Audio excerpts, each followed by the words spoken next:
Should have started 8 minutes, 3 weeks ago. I think my shoes are weird. Just grab from the boat. We got a very heated WhatsApp conversation. Alright, yo! Wow, okay, it's a big crowd. Alright, this is my first time doing this, so if I mess up, guys, cut me some slack. I'm just saying, though, beforehand, I was really inspired. You can check Tope's phone if you want. Hami was really practicing, and he got my juices flowing. It really got me confident about how I'm going to speak. Alright. So, I guess, like... Okay, so I guess before we get started, I want to give you a picture of Hami's life. A lot of you guys don't know about him. He's kind of a mysterious, enigmatic kind of figure. Very dark. So I want to give you a picture of Hami's life, kind of from start to finish. We read in the Parsha a couple weeks ago and told us that Esav came out as a full-grown being. Now, as a 6'2" toddler, it was really hard for Hami to fit in. Literally, like he didn't fit into anything that his parents bought him. And so, another thing about Hami is that Esav was full of hair, but all of Hami's hair, instead of being on his body, went to his head. Hami came out with a lot of hair, and he was kind of shot in the foot in that way from a young age, because every single kid he interacted with in kindergarten thought he was a girl. And this kind of had a mental effect on Hami for some time. It actually was kind of a problem up until about the 9th grade. When he switched schools. But for his younger life, he really dressed up like a girl until he was about 9th grade. His mom had to give him her clothes, which didn't even fit, so he had to go buy it. Here's a fun fact. So Hami, you might not know, is really into MMORPG online forums. And so in the spirit of an alter alias ego kind of thing, Hami dropped the H in Hami and just went by Amy. 613 on Club Penguin and other sites. Danny Regan said, I don't know, I was never about that, but I guess yeah, that was sick. So as I mentioned before, Hami's hair was like really long, like exorbitantly long, and like kind of like a ridiculous way. It came down his knees. Like when you're 6'2", that's like really long.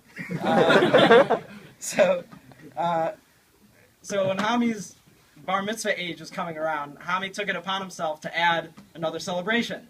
Hami decided to have a little bat mitzvah, and you know, like most bat mitzvah age girls do before they're bat mitzvah, they take on a chesed project. So for Hami's ceremony, he decided that he was going to cut his hair and donate it. Most people don't know about this because he only invited his 2 little sisters and his favorite Barbies. But I actually was in New York recently, and I asked them. And they told me. So that was Hami's younger life. Eventually, he went to Neri Yisrael. In fact, most of you probably don't even know he went for 9th and 10th grade, which is a pretty stark yeshivish place. But for Hami, the little nice girl that he was, had kind of like he was kind of like an iconoclast. Like he had a very tough time fitting in. There was big pressure because it was a big yeshivish environment, and he was very girlish. So Hami has this whole image of, I was a big rebel at Neri Yisrael, like literally like do whatever, like didn't care about any rules, and just got kicked out like 100 times. And he talks about it all the time, but really the most rebellious thing he ever did was, Hami loved these types of things. So during Shir, he would actually run off to the stalls on most days and listen to like specifically audio tapes of Mean Girls and That's So Raven. And the way he got away with it is the best part. The way he got away with it is he literally, oh god. He literally, Shimmy told me to say this, guys, I'm sorry. I don't want to put this in. He literally just told everyone he had diarrhea, like just a disgusting case of diarrhea, and he would just go to the bathroom. But I guess one day, Hami forgot to plug in his earphones, and if you know who Rabbi Tendler is, walked into the bathroom, and off Hami was to MTA. That was it. Shimmy, can you give me a cup of water, please? Shimmy, where are you? Oh, there you are. Oh, I couldn't see you there. Wait, can you get me a cup of water, please? I'm just not coming back? Okay. Alright. Okay, alright. Yo, dog, where you at? Yo. Yeah, bro. Yeah, please. Alright. No, that's it for my shout-outs. Okay, so Hami is still confused by the time MTA upper class years came around. So it was still the summer before school. And Hami's very fond of this story, actually. He talks about how he, I guess he didn't really want to reveal this, but he went to a couple parties. I guess he's kind of remiss to having mentioned that now, but he went to a couple parties back in the day, and he actually decided he would dress really cool, kind of like a mix of his girl stage, yeshiva stage, going to MTA stage, which is like a really weird amalgam of things. And he decided he's going to wear a pair of like $600 blue Ferragamo's. Like, that's really weird. He wore a green button-down and plaid shorts to boot, and he didn't wear a kippah. And it wasn't because he wasn't from. I was very from. He just still thought he was a girl. So yeah, great times. Hami hosted pool parties, all sorts of fun things. Probably doesn't want you to know about. Okay, so first day of school, MTA. Hami's running a little late, and he decides he has to get the bus. He's just going to take his toiletries to go, and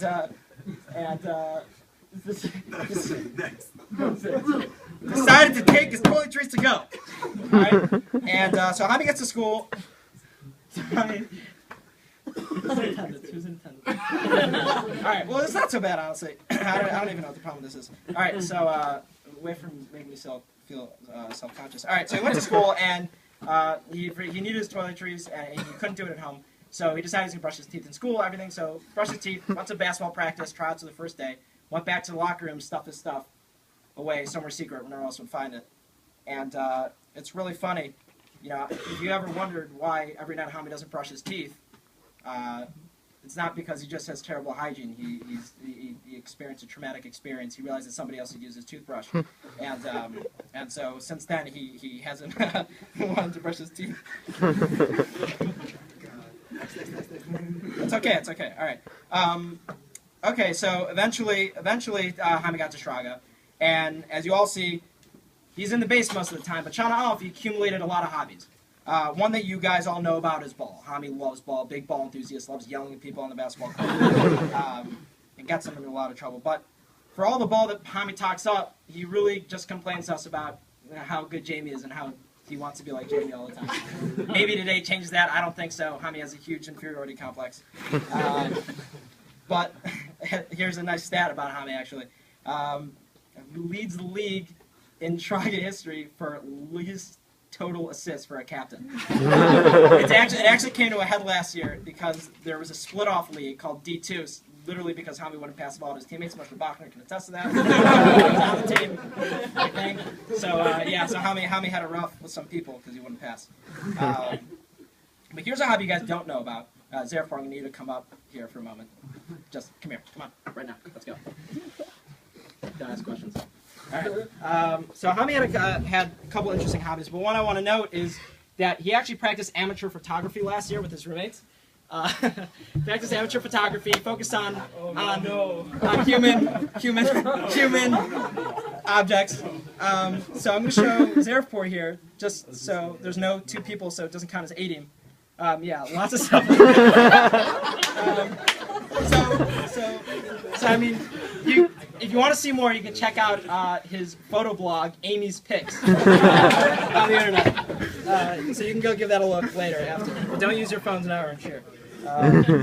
Okay, so I know I've been really talking a lot about just Hami. There's a lot of funny stories, but I want to get to some of the stories that Hami and I shared together.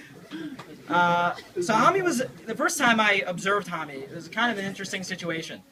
We were on the bus back from the airport to get to Shraga, and Dave and I know you guys all know Dave, Shimmy, be quiet.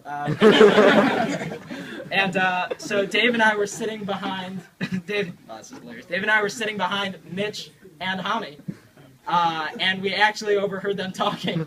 And they were literally only talking about three things: town, drinking, and girls. And I was like, Hami, you have a girlfriend, dude. That's like really weird. But anyway, that's literally all they talked about. And I was like, yo, who are these kids? Thinking that they're like from New York and really cool. And then actually, so my fears and suspicions about Hami were strengthened and underscored that Friday in town, he actually decided he was going to go to town in a pair of cargo shorts, white high-top shoes, and literally just a sleeveless New York Knicks jersey. It was crazy. Everyone's like, what are you doing? You're just kidding, Shraga? What is up with you? Literally crazy. It was nuts. It was honestly nuts. Nobody talked to him for weeks. Reminds me of Shimmy, first week yeshiva. And this week yeshiva. Okay, so yeah, just like kind of embarrassing. Like Hami prides himself on being like an awesome chess player. He thinks he's a chess whiz. Over Sukkot, I beat him 7-0 in chess. He still made me twice, but there's really nothing. At least for you. Okay, and just a couple weird room habits. I mentioned before about the toothbrush thing, but one thing that I think started at home that he would do is when Hami gets ready to go shower, his minhag is that he just runs. He takes off his clothes and he runs to the nearest shower, naked. And so he actually does this from the first floor to the third floor. He tries to do it late at night so people don't see him, but we have a few stragglers. Ben-Ami. I was going to say Shmuel, I'm like, Ben-Ami's for sure better. Yeah, Hami doesn't change his underwear. I don't know why.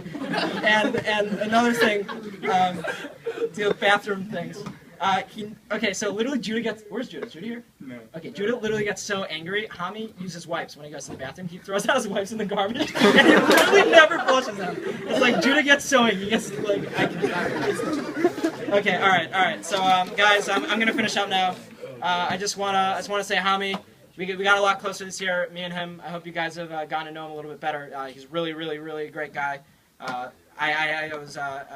was feeling a little bad for him. I decided I'd room with him in YU next semester because he really doesn't have a lot of friends. But so we're gonna room together next year. I'm really excited about that. He's a great kid, and I know that Hami did this last year at the Ramat Beit Shabbaton.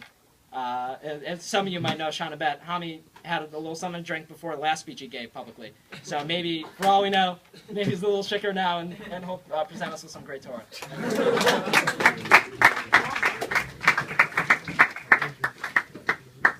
I'm totally sober. And the majority of the stories, Diamond said, they were him. Like, he was the guy. Fun. So, today I'm speaking about Shomer Bris.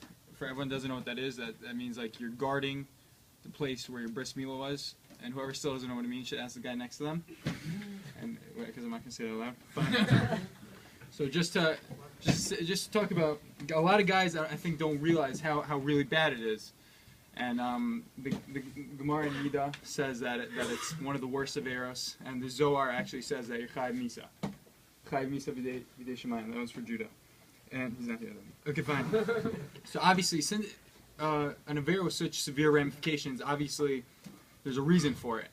So for because it really changes the way when you're watching these movies and you're doing these things, it really changes the way you look at girls, at relationships, at marriage, and it really changes your whole entire view of it. And I'll tell you guys like a personal story when I started going out with my girlfriend in the beginning of 12th grade. So it was really fun. It was awesome, great time. But to be honest, in the beginning it was a little unsettling because I was thinking like, wow, I'm never. It's embarrassing. I was like, oh, I'm never gonna be with another girl. Like it's weird, right? And like that's really how you think when you watch these movies and your mind. It really changes your mind, and your mind is all about sex. And you see a girl on the street and you're like, oh, what's she doing? And I don't know, things like that. And that's not how life is. That's not how relationships are. Like I hate to break to you guys, but like when you're married and getting intimate with your wife, your neighbor's not going to walk in and have a whole balagan. It's just not the way it works, guys. It's very simple. It's a private event.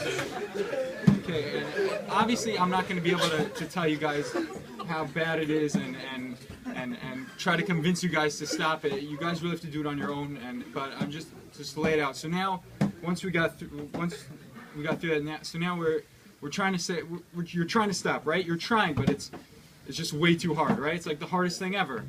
So first of all, guys, it gets hard, but like if you're in your bed all alone at 1 o'clock in the morning watching Game of Thrones or looking at girls on Instagram, it's going to be impossible not to do it.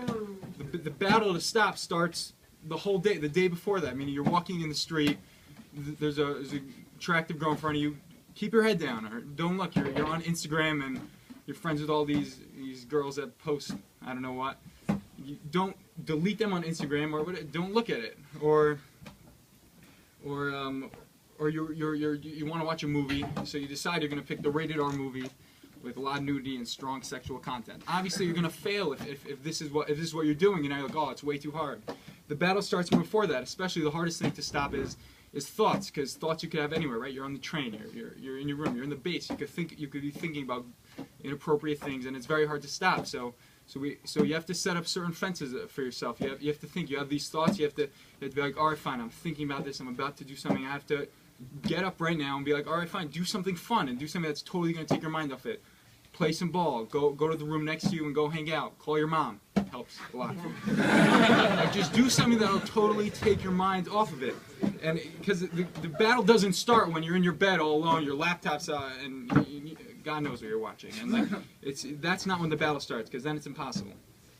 That's one thing. Okay, fine. And now once we're trying to stop, so it's very hard, right? But you realize, fine, I have to.